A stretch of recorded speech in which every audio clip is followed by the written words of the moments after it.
Hi, Gordon Birkin here with Paul Davis Restoration. At Paul Davis Restoration, one of our core values is to practice continuous improvement. Today, we're practicing continuous improvement on the way we handle packouts. We are right in the midst of reorganizing and trying out some new products and tricks that are on the market. So we're basically going to cover 4 different areas. The first thing you want to do is make sure that you prepare your property owner. You want to send them a list that's going to help them to remove the items that are really important to them that they don't want to get stacked away in a box that they're not going to see until the end of their project.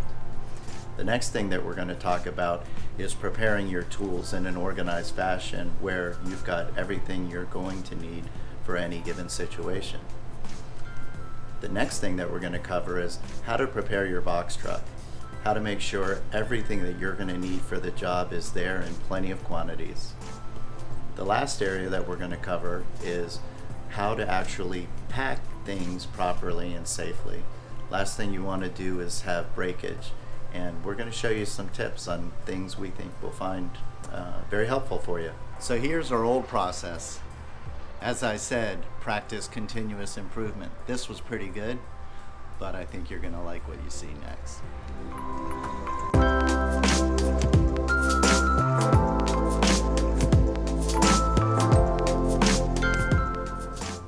So, one of our serving basics is to be prepared, present, and personal.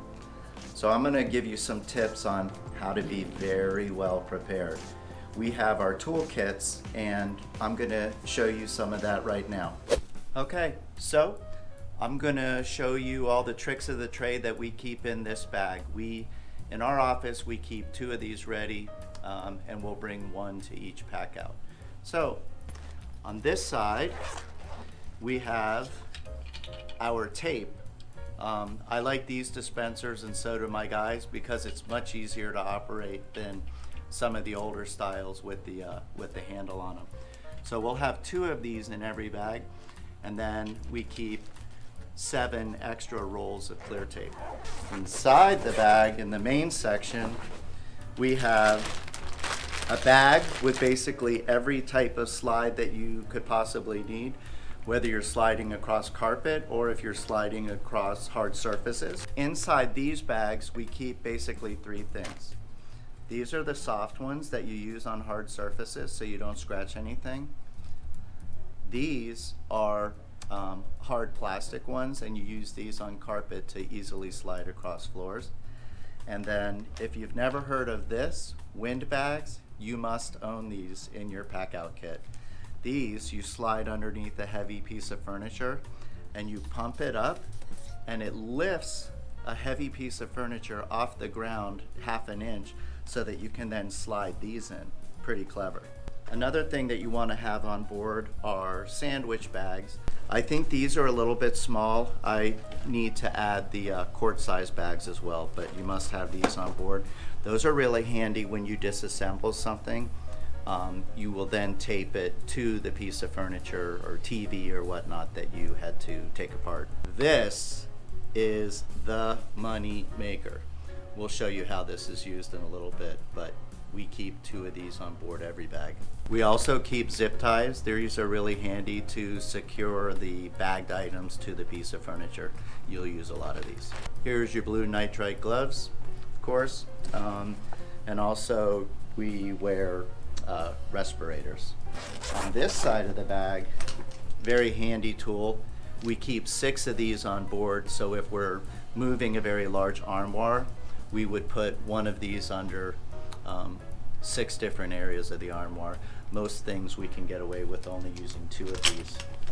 Okay, then we have in this pouch, you've got little post-it notes for various reasons. You're gonna want a knife, you want Sharpies, pens, all kinds of little handy gadgets that will also be used a lot on the job.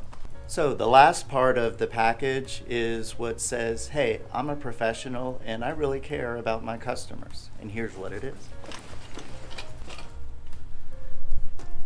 These clever little gadgets help us to protect the door jambs when we're moving in and out of homes. So as soon as we arrive at the house, one of these goes up on both sides of the front door. In addition to that, we put them onto any room that we happen to be working on. We like to do it one room at a time. Ta-da!